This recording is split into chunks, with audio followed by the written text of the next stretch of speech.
Wealthy Money TV. Today we're going to be talking about using the bank to fund your business.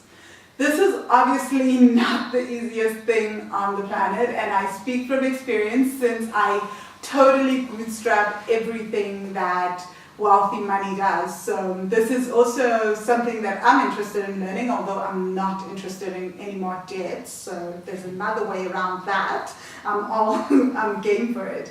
But we're going to be talking to Ethienne Harkers about this, and he is a banker for one of the major banks in the country. So Ethienne, can you tell people what you do? Yeah, essentially I'm involved with not only raising finance or raising capital, I'm also involved in the greater relationship management of the businesses that we deal with. We focus on medium to large enterprises, and essentially we try and provide the holistic banking solution. Wow. Okay, so Ethienne, for someone who is really not excited about debt, because I just became debt-free, woohoo, except for my mortgage, I always had. Thank you. So it was quite an interesting journey that I've blogged about and shared. Ethienne, as someone who has struggled with personal loans, because I've always funded, I've taken on a lot of personal loans to fund my own business projects. What is the difference between a personal loan and a business loan?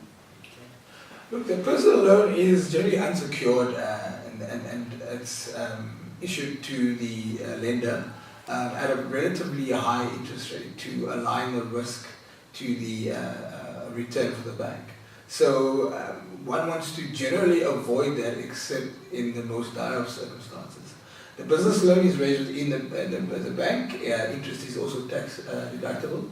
So, as a method of financing, I would recommend the business loan for business projects. Also, the period is aligned with the term of the investment that you're trying to make.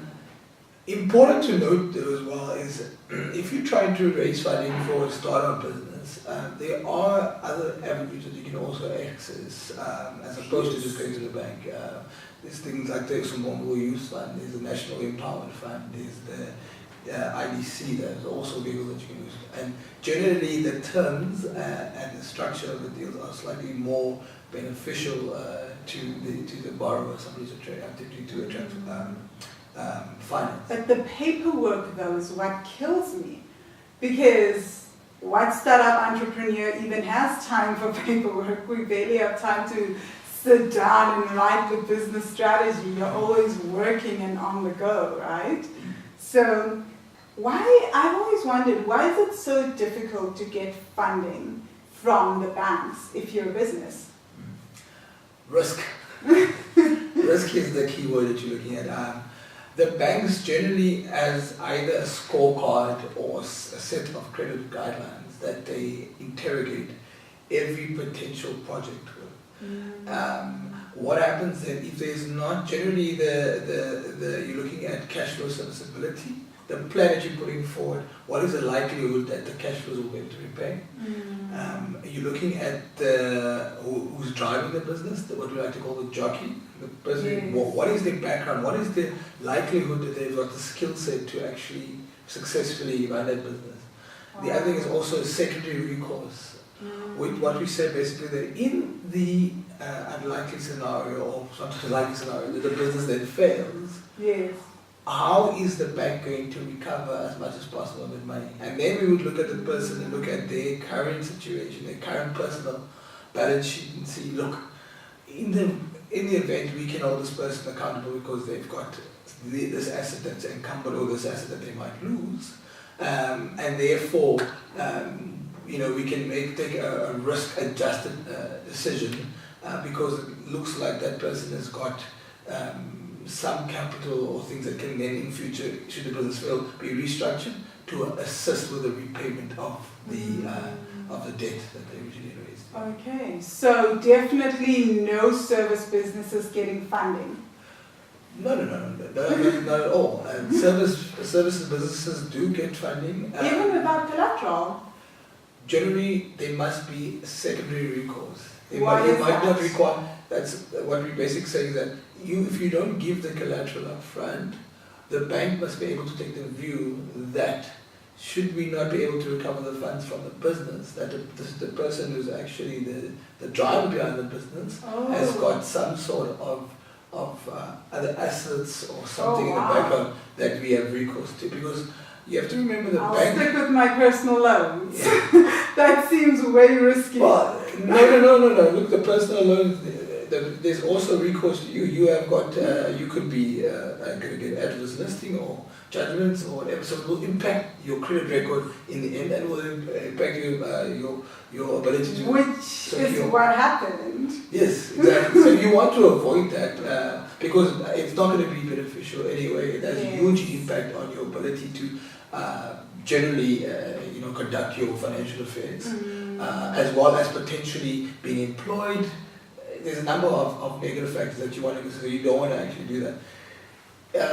Raising finance in the business is something that you should actually go to somebody to assist in putting a plan together and putting a business plan together, putting a business strategy together, looking at what the things that banks will be looking at in approving the business. If you then also go to these external agencies like the National Empowerment Fund and et al., those types of agencies, they want to see that you've put significant thought into the business that is beyond the scope of your previous experiences or your educational qualifications.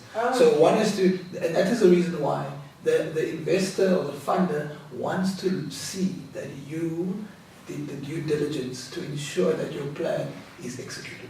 Yes, I remember in business school, one of my advisors telling me, put skin in the game. Yes. And one of the things that she also told me incidentally was that there are benefits to not getting a loan or investors when you're a startup business. Can you talk about those benefits? Because I have seen what they are in my own business, but could you talk about that? Well, firstly, cost of capital, right? There's a cost to capital, it doesn't come for free. Yes. Secondly is control, and I think that's a key issue. If you have either a loan funder, like a bank, or if you have an equity fund, somebody who invests money in business, they want something in return for that.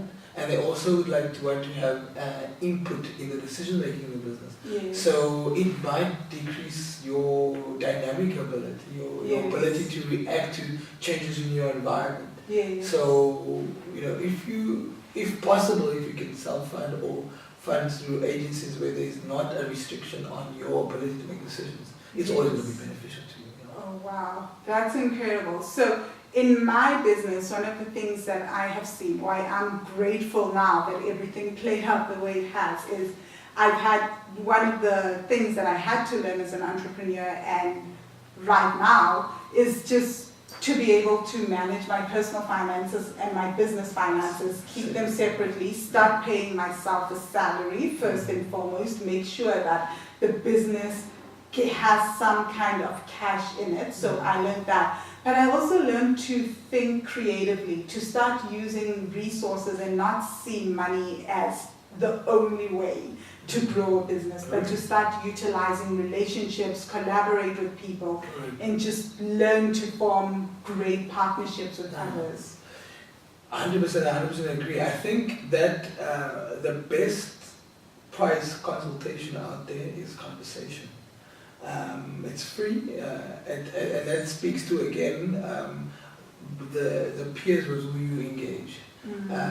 Just having a discussion, over lunch with the right person at the right time could just provide you with the spark or the resource or the connection that you need to start a wonderful new project.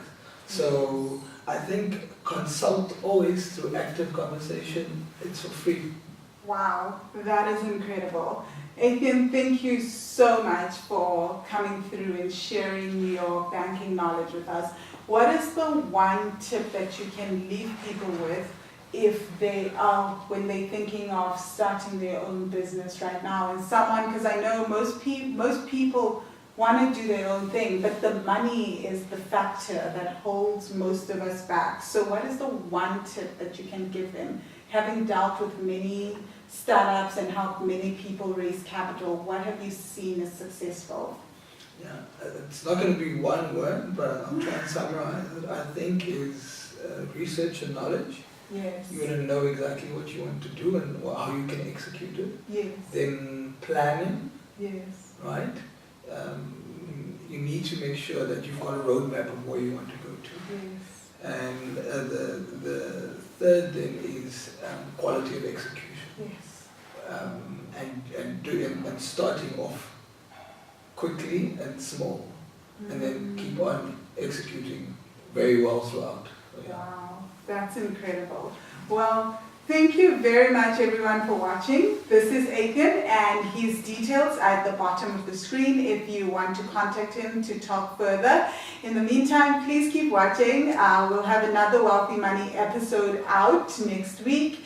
And of course, subscribe to the YouTube channel if you love this content, and subscribe to the Wealthy Money website. Have a phenomenal day. Bye.